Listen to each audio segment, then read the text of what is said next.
O Campeonato Brasileiro esquentou de vez. O Flamengo diminuiu praticamente toda a vantagem que o Palmeiras tinha sobre ele. Agora a vantagem do Palmeiras pro Flamengo ali na briga pelo título é de apenas 3 pontos, sendo que o Flamengo tem um jogo a menos e ainda tem um confronto direto, né? Palmeiras e Flamengo ainda se enfrentam no Nubank Park. E na zona de rebaixamento, também tá tudo em aberto, né? O Chapecoense praticamente já foi, né? Infelizmente. Mas temos 3 vagas aí, tudo em aberto, do 19º ao 13º, que é 19º, no caso, Vasco, e o 13º, São Paulo. A diferença entre eles é de 5 pontos. Então, temos aí 7 equipes para 3 vagas, sendo que temos algumas equipes gigantescas do cenário brasileiro brigando contra o rebaixamento. E óbvio, não dá para assistir todos os jogos, então eu gosto sempre de trazer aqui e falar sobre aqueles que eu vi.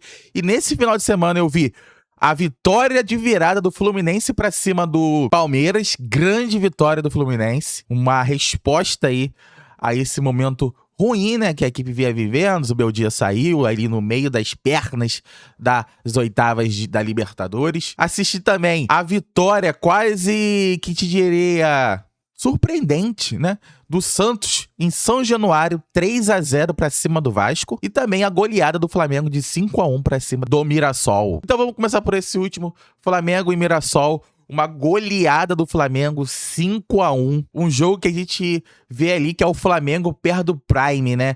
É um Flamengo que, se você olhar a atuação, nenhum jogador jogou mal, né? Todos jogaram muito bem. Até aqueles que eram muito contestados jogaram muito bem. Caso de Ayrton Lucas, caso de Luiz Araújo. Uma grande notícia pro Flamengo, pro Léo Jardim, Luiz Araújo.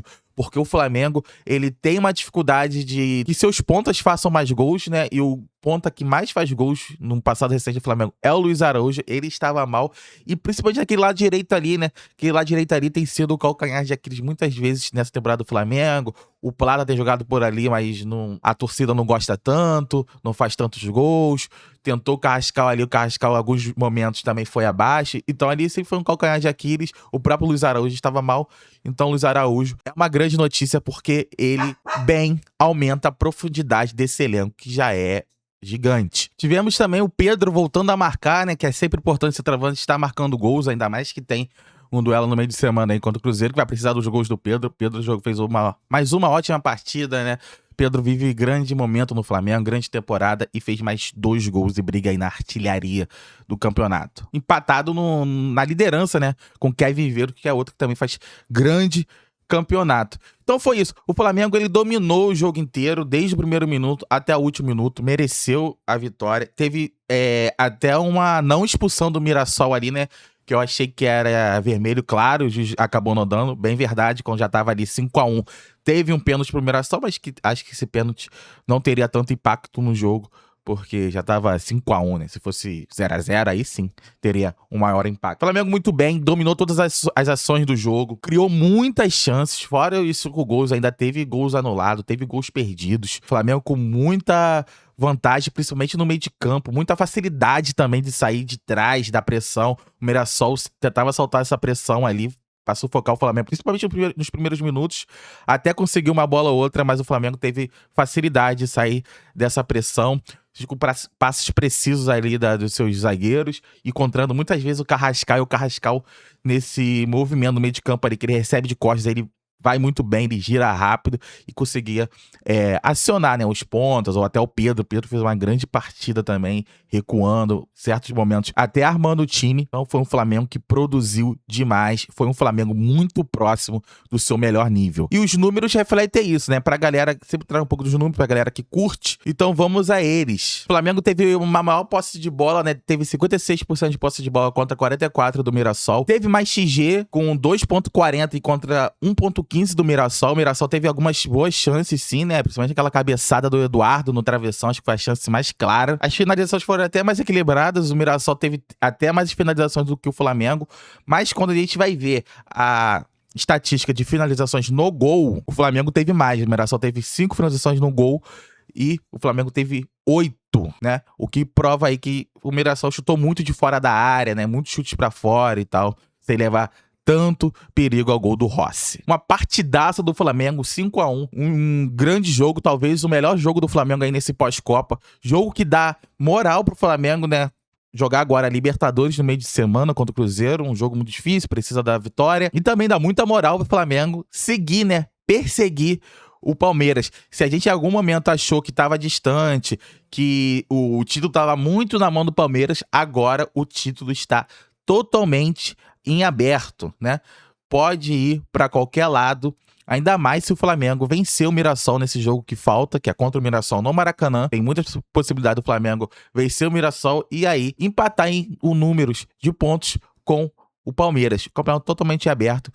Vamos ver o que vai dar. E ainda tem esse jogo no Nubank Park. Promete ser o jogo do campeonato. Passando agora para Fluminense e Palmeiras, né? Se a gente falou ali do Flamengo, acaba resvalando o Palmeiras. Vamos falar agora de Fluminense e Palmeiras. Jogo no Maracanã. Vitória de virada do Fluminense. Vitória com o Marcão no comando, né? Marcão aí que nesse primeiro momento tá como interino, né? Não se sabe ainda se o Fluminense vai atrás de outro treinador ou se vai efetivar o Marcão no cargo, mas enfim, nesse primeiro momento, como interino, Marcão, que já trouxe mudanças interessantes para esse primeiro jogo, né? Deu oportunidade aí do Ganso jogar de titular, trouxe algumas mudanças, botou o René na lateral esquerda, aí alguém pode falar, mas tava poupando pra Libertadores, pode ser, a gente só vai saber no meio de semana, né, qual o time que ele vai levar, mas foi um Fluminense que mereceu, sim, a vitória de virada. Foi um Fluminense que jogou muito bem, principalmente conseguindo sair da pressão alta do Palmeiras muitas vezes, com bola no chão, bola de pé em pé, o Ganso. É um jogador genial, né? Quando o Ganso tá nesses dias, é muito difícil para ele. Só toque de primeira, no máximo 2 toques na bola, clareando toda a jogada, a visão de jogo, a leitura de jogo que o Ganso tem. É realmente de outro planeta. Ele vê o que ninguém vê, né? Então o Ganso colocou muitas vezes o time para jogar e tudo girava em torno dele, né? O Fluminense tentava sair pelo chão, achava o Ganso e o Ganso clareava tudo. Diferente do Palmeiras, né? A gente viu um Palmeiras que fez muito uso dos lançamentos, muito uso da bola longa, cruzamento na área. É um Palmeiras que nos últimos jogos joga pouco pelo chão, pouco de pé em pé, pouco trabalhando mais a posse de bola com passes curtos, é mais passe longo, né, lançamentos. E, de fato, né, vários dos gols do Palmeiras têm saído assim, né, principalmente o segundo gol ali, o gol do Maurício saiu assim, né, uma bola longa no Flaco, o Flaco faz a casquinha e a bola sobra pro Maurício. Até um belo gol do Maurício. Dá certo, né? Então, é aquela coisa, vai mudar, mas vai mudar pra quê se ainda dá certo? Mas eu acho, aí é a opinião minha, que é um futebol pobre, né? Eu acho que o Palmeiras consegue ter essas jogadas de bola longa, mas também consegue trabalhar bem a bola, tem jogadores pra produzir mais nesse jogo apoiado, um jogo mais de troca de passe, um jogo mais elaborado, né? Tem Marlon Freitas, tem Andrés Pereira, jogadores aí, meio-campistas ótimos, com ótimos passes, visão de jogo, circulação de bola, criatividade. Então acho que o Palmeiras pode produzir mais. E outro detalhe também, né, nesse que não dá pra passar batido, teve um pênalti, né, ainda tava, salvo engano, tava empatado ainda. Teve o pênalti, acho, do Giai, a bola bate no braço dele, né, pênalti, claro que o VAR não deu ali, tava empatado, então, né, poderia ter mudado a partida um pouco antes, mas no final não fez tanta falta porque o Fluminense acabou virando. Bom, o Palmeiras saiu à frente do placar por 2 vezes, né? E nas 2 vezes não conseguiu segurar. E é isso que o torcedor do palmeirense lamenta muito. Por outro lado, o Fluminense mostrou muito poder de reação, né? Porque mesmo saindo atrás do placar 2 vezes, conseguiu buscar o placar e ainda virou o jogo. Gostei muito da atuação do Hulk. Hulk muito diferente do que era na era do Zubeldia, né? E mostrando muita vontade, muito empenho e fez um gol. O Cano entrou muito bem, né? O Cano a gente sabe que não é mais aquele jogador que já foi um dia, já tá no seu final de carreira, mas quando a bola pinga ali dentro da área, o cara é diferente. E no chute, pode ser um chutamento, do Martinelli, o Cano se aproveitou e fez o gol da virada, um gol até emocionante, se emocionou. E gostei também muito dessa partida dos laterais do Fluminense, cara, eles foram muito bem. O Guga fez uma partida que diria que beirou a perfeição, né? Muito bem defensivamente, conseguiu dar apoio ofensivo, conseguiu esticar a linha, né? Ser esse cara pelo lado direito, chegando muitas vezes na linha de fundo, apoiando ali o Canóbio, né? E no lado esquerdo, o René muito bem também, principalmente na saída de bola. O passe do René por dentro foi masterclass. O René conseguiu aliviar a pressão, sair da pressão sempre com esses passes por dentro, ajudando muito, construindo por dentro. O René fez uma grande partida, não só defensivamente que ele vai bem, mas também ofensivamente, conseguindo fazer com que o Fluminense saísse de trás, principalmente quando essa marcação alta do Palmeiras encaixava. E o Marcão também foi um destaque desse jogo. O Marcão, achei muito bem o Marcão. Ele fez aquelas mudanças que todo mundo achou que ele tava fazendo besteira. Eu também achei. Botou o Serna, botou o Cano, tirou o Ganso, que tava muito bem, né? E tirou o Soteldo também, que fez uma partida razoável pra boa. Mas esses que entraram, e entraram muitíssimo bem. O Cano fez gol, o Serna fez gol. Então, pontos aí pro Marcão, que montou bem a estratégia, porque no primeiro tempo o Fluminense já jogava bem, as alterações que ele fez para esse jogo deram certo, e as alterações que ele fez durante o jogo também deram certo. Então, Marcão foi um grande destaque aí desse jogo. E agora o Fluminense consegue, né, curar ali suas feridas, né? Time que tava ali vivendo quase uma crise, torcedor muito chateado com a equipe. Acho que essa partida faz com que aproxime o torcedor da equipe, dos atletas, e agora o Fluminense vai para um jogo super difícil contra o Rivadavia, né, na Argentina, precisando vencer, e essa vitória dá muita moral. Não sei não, acho que o Fluminense vai passar pelo Rivadavia, hein? E do lado do Palmeiras, o Palmeiras também tem jogo difícil contra o Cerro, é favorito, lógico, só que o Palmeiras, ele tá vivendo aquela oscilação, né, o seu ponto mais para baixo, né? Palmeiras não vem jogando bem nas últimas partidas, tem exagerado muito, aí é minha opinião, né? Nas bolas longas, nos lançamentos, nos cruzamentos. Acho que tem time para produzir mais, tem time para trocar, envolver mais o adversário, ter mais jogadas que não só essas. Então, é um time muito bom, tem um excelente treinador, um excelente elenco. O time do Palmeiras é sacanagem, né? Andrés Pereira, Marlon Freitas, Arias, Flaco Lopes, Vitor Roque. É um timaço que, obviamente, é favorito para derrotar o Cerro, mas que precisa, nesse momento, mostrar uma reação, mostrar que pode mais, né? Aquela gordura que o Palmeiras tinha até durante a Copa ali, né, e até no pós-Copa, que ela chegou a ser de 8 pontos. Essa diferença, essa vantagem, ela praticamente não existe mais. Então agora é o momento do Palmeiras reagir nas competições, né, reagir no seu desempenho para que ele consiga ganhar a Libertadores ou o Brasileiro, ou os dois, né, já que o Palmeiras é favorito também em ambas competições. E por fim, mas não menos importante, vamos falar de Vasco e Santos. Outro jogo que foi no Rio de Janeiro, jogo no São Januário. Vasco e Santos fizeram um jogo meio que, diria até meio maluco e surpreendente pelo placar final. Você vê, 3-0 Santos foi um baile do Santos do início ao fim. Não foi isso que aconteceu. No primeiro tempo, o Vasco tinha mais a bola, teve mais finalizações do que o Santos no primeiro tempo, mas o Santos teve as melhores chances, né? Teve até um gol ali perdido pelo Gabigol. Então o Santos, ele jogava pior que o Vasco, mas as melhores chances eram do Santos. E já era um ponto de atenção pro Vasco. O Vasco tinha um jogo melhor por dentro, o meio de campo do Vasco estava levando a melhor sobre o meio de campo do Santos, que parecia um pouquinho espaçado. O Vasco forçava muito o jogo pelas pontas e ali tinha muito espaço, já que o Escobar dava muito espaço pro Andrés Gomes, principalmente. E o Colídio também, pelo outro lado, também estava achando seus espaços. Bem verdade, não tanto pelo lado, né? Vindo um pouquinho mais por dentro, mas achando espaço entre o lateral direito do Santos e o zagueiro. Então, o Colídio e Andrés Gomes estava muito bem no primeiro tempo. O meio de campo do Vasco estava dominando as ações do jogo.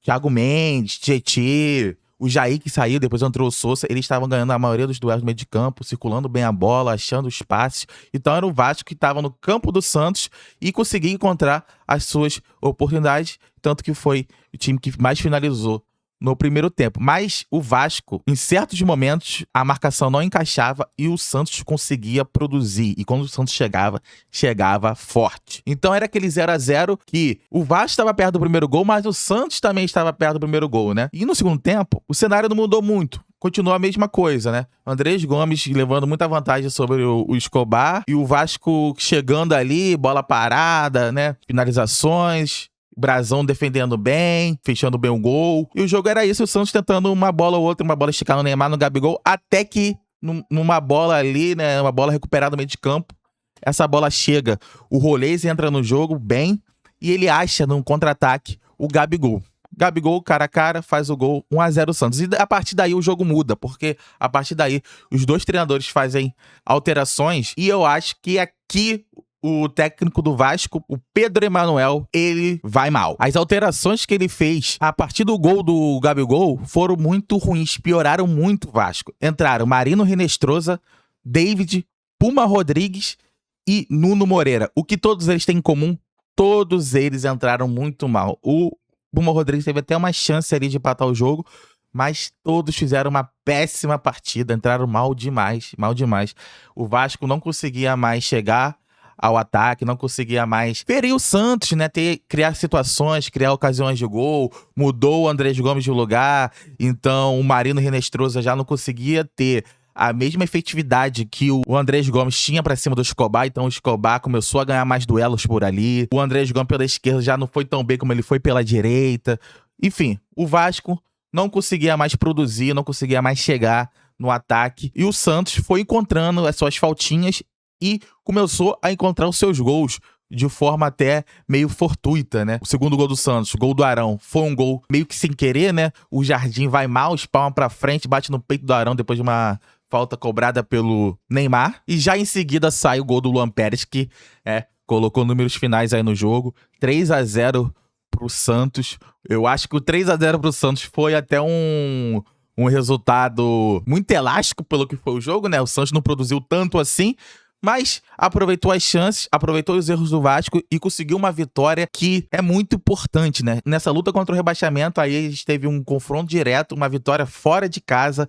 São 3 pontos que dão moral para a sequência do campeonato, né? 3-0 para cima de um time grande como o Vasco, fora de casa, dá moral para a sequência do campeonato, dá moral para Sul-Americana, dá moral para o trabalho do Cuca. Então, além dos 3 pontos ser fundamentais, né, nessa luta aí pelos tais 45 pontos, é uma vitória que também dá moral para todo o time.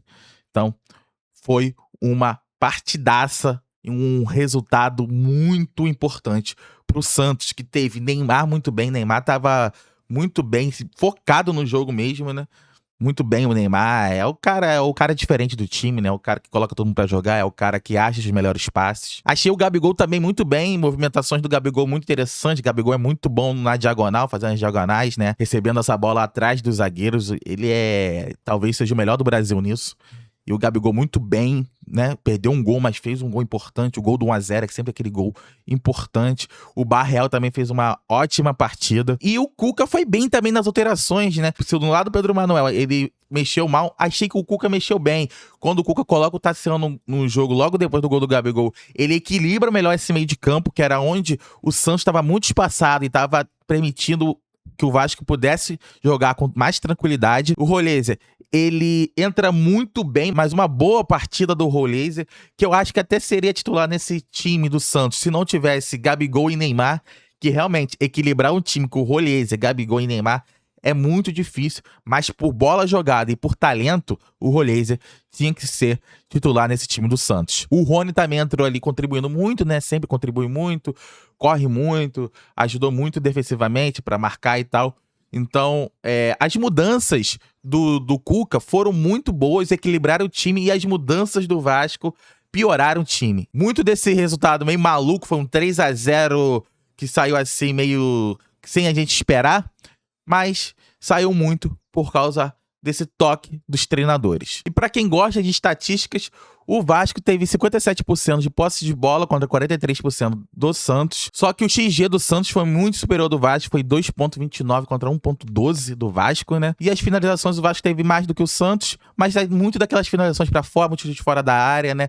Que realmente o Vasco finalizou mais, teve mais a posse, e até o gol do Gabigol era melhor no jogo. A partir dali, o jogo é todo do Santos, e o Santos mereceu o resultado porque, né, foi mais efetivo, teve mais competência para botar a bola na rede. Nesse momento, o Santos é 14º colocado com 25 pontos, e o Vasco é 19º com 22. O que separa eles são 3 pontos. A briga tá muito em aberto na zona de rebaixamento do São Paulo pra baixo, tá todo mundo brigando, né? A Chapecoense já foi, mas do São Paulo até o Vasco são 5 pontos de diferença, então tá tudo em aberto. É um momento que o campeonato vai começar a se definir, então é um momento pro Vasco ligar o alerta.